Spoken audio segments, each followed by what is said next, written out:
Bienvenue sur Africa 24, voici les titres de l'actualité de ce jeudi 12 novembre.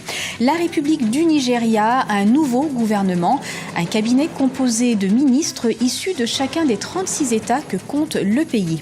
La crise migratoire au cœur des discussions du sommet Europe-Afrique à Malte. Objectif de cette rencontre qui réunit une cinquantaine de pays des deux continents, établir un plan d'action. Et le président Joseph Kabila appelle au dialogue politique, mais l'opposition campe sur sa position. Cette invitation au dialogue ne serait, selon elle, qu'une manœuvre pour le chef de l'État pour briguer un troisième mandat.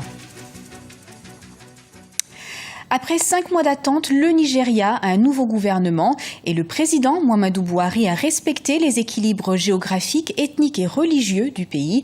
Le nouveau cabinet compte 36 ministres et secrétaires d'État, dont 7 femmes, issues de chacun des 36 États de la Fédération nigériane. Ibrahima Diomaba. Le nouveau gouvernement du Nigeria vient d'être officiellement installé ce mercredi 11 novembre 2015. Depuis la prise de fonction du président Muhammadu Buhari il y a 5 mois, le pays attendait l'attelage gouvernemental. Au total, ils sont 24 ministres et 12 secrétaires d'État à avoir intégré l'équipe. Le chef de l'État a gardé le portefeuille du pétrole. Le président lui-même avait prévenu qu'il prendrait son temps dans le but de mieux organiser les affaires, dans le but de faire un audit le plus complet possible des secteurs clés de l'économie nigérienne. On sait aussi que la corruption gangrène le pays depuis un bon moment. Donc aujourd'hui, il est clair que ce nouveau gouvernement qui est annoncé semble être un gouvernement prêt à aller au travail, étant donné qu'il y a une forte volonté politique de réorganiser l'État, de réorganiser les institutions, de lutter contre la corruption, de lutter contre l'insécurité. Les principaux objectifs de ce nouveau gouvernement restent la lutte contre la corruption et l'éradication du groupe terroriste Boko Haram qui sévit dans le pays depuis quelques années. La nouvelle équipe gouvernementale compte 7 femmes. Les observateurs estiment que ce gouvernement est composé de technocrates qui peuvent répondre aux exigences du chef de l'État. Le gouvernement que l'on a semble être un gouvernement dont les nominations ont été bien réfléchies. Il semble que le président Buhari ait privilégié la compétence. Et également, la lecture que l'on peut faire, c'est que le président Buhari respecte la tradition, c'est-à-dire la représentativité géographique, puisque cela est réparti entre les 36 États. Le Nigeria est la première économie d'Afrique, premier producteur de pétrole du continent. Ce pays qui compte plus de 100 millions d'habitants est confronté à une insurrection djihadiste depuis le début des années 2000. Dans le nouveau gouvernement, les portefeuilles de la défense et de l'intérieur sont confiés aux généraux Mohamed Mansour Dan Ali et Abdrahman Dambazaou. Le 11 novembre 1975, l'Angola accédait à la souveraineté nationale, une indépendance arrachée aux colonisateurs portugais et qui a précédé 27 ans d'une violente guerre civile opposant partisans du MPLA à la guérilla d'UNITA. Mais malgré ce passé douloureux et une économie en berne, le pays lusophone continue de relever tous les défis. Liselsi Akizimana.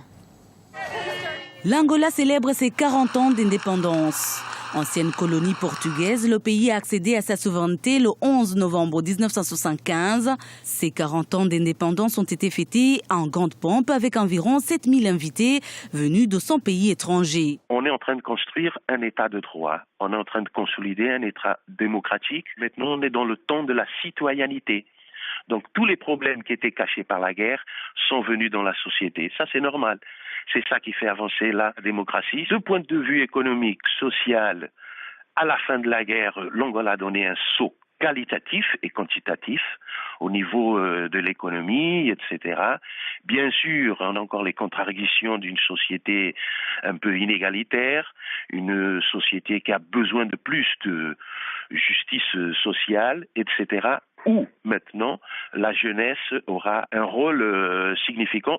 Pas seulement la jeunesse, mais aussi les femmes. Depuis la fin de la guerre civile en 2002, l'Angola a consolidé son économie grâce au pétrole. Mais depuis 2013, la production a sensiblement diminué et la chute du prix du pétrole a fragilisé l'économie de ce pays, deuxième producteur de pétrole derrière le Nigeria. Lors de son discours à la nation, le président José Eduardo dos Santos a déclaré vouloir s'appuyer sur la jeunesse afin de bâtir une nation prospère, heureuse et juste.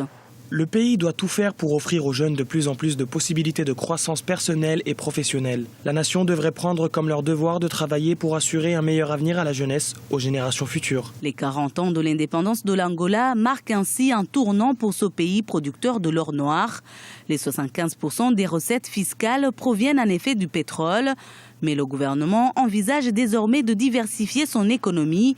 Le pays qui a connu une croissance économique en moyenne de 9% entre 2002 et 2008 a revu à la baisse ses prévisions de 2015, initialement annoncées à 6%. Deuxième journée du sommet Europe-Afrique sur la crise migratoire. Les chefs d'État et de gouvernement réunis dans la ville de La Villette sur l'île de Malte travaillent actuellement à l'élaboration d'un plan d'action. Ce jeudi sera lancé un fonds fiduciaire pour financer les projets de développement en Afrique. Jean-Célestin Edjangué à Roi-Barcala. La Valette, à Malte, abrite un sommet Europe-Afrique consacré au phénomène migratoire. Ouverte ce mercredi et pour 2 jours, la rencontre réunit les chefs d'État et de gouvernement d'une 50aine de pays des 2 continents. La conférence s'appuie sur les processus de coopération existants entre l'Europe et l'Afrique, en particulier les processus de Rabat et de Khartoum, sur les migrations et sur le dialogue Union européenne-Afrique, sur la migration et la mobilité. Pour de nombreux spécialistes, cette réunion est un moment privilégié en matière notamment d'échange d'expériences. Je pense qu'un sommet entre l'Europe et l'Afrique autour de la problématique des migrations, j'ai envie de dire pourquoi ne pas faire un sommet ?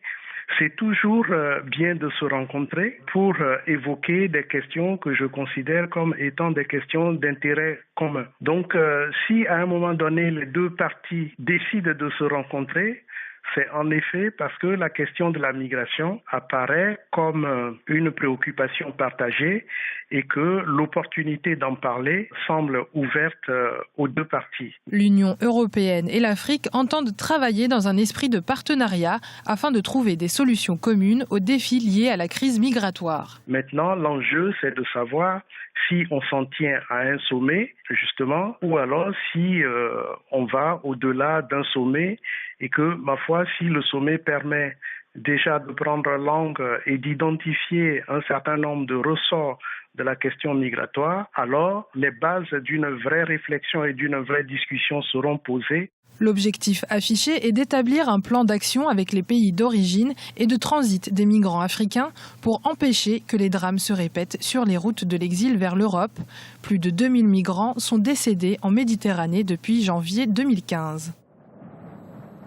L'appel du président Joseph Kabila à un dialogue politique est loin de faire l'unanimité. Moïse Katumbi, notamment, rejette la proposition du chef de l'État congolais. Pour l'ancien gouverneur du Katanga, qui, je le rappelle, avait démissionné du Parti du Peuple pour la reconstruction et la démocratie, le parti au pouvoir, un dialogue politique ne ferait que prolonger la crise que traverse la République démocratique du Congo, et ceci à l'approche des élections de 2016. Alioune Guindo, Jean-Célestin Edjangué. Un dialogue politique national en prévision des prochaines échéances électorales en République démocratique du Congo. Depuis la rencontre entre le président Joseph Kabila et les présidents des 2 chambres parlementaires le 8 novembre 2015, le processus de préparation au dialogue politique semble enclenché. Lors de ce dialogue inclusif, il s'agira notamment de discuter des modalités des prochaines élections dans le pays, tant du calendrier électoral que des questions de recensement et du financement des scrutins. Tout tourne autour des échéances électorales puisque le président l'a défini ainsi dans le message qu'il a donné aux uns et aux autres. C'est pour créer les conditions d'élections apaisées et qui ne nous conduisent pas à des comportements de violence que nous avions observés en 2006 et 2011, que nous puissions prendre des engagements pour avoir des comportements beaucoup plus conformes aux intérêts nationaux, à l'intérêt de la paix, de la sécurité de notre peuple. Pour le reste, c'est une initiative présidentielle, ce n'est pas une initiative de la majorité comme telle ou du gouvernement, et donc le président annoncera en temps voulu les détails concernant l'organisation. Seul hic au processus de dialogue national, une opposition divisée quant à sa participation. Si l'Union pour la démocratie et le progrès social, UDPS, s'est réjoui de participer au dialogue politique, d'autres opposants comme Jean Bertrand Ewanga Un ténor de l'opposition s'engage à ne pas y prendre part et invite le chef de l'État à respecter l'alternance en 2016 comme le prévoit la Constitution. Le dialogue n'a de sens que pour établir un calendrier électoral dans les délais constitutionnels. Il n'y a pas de crise du Congo.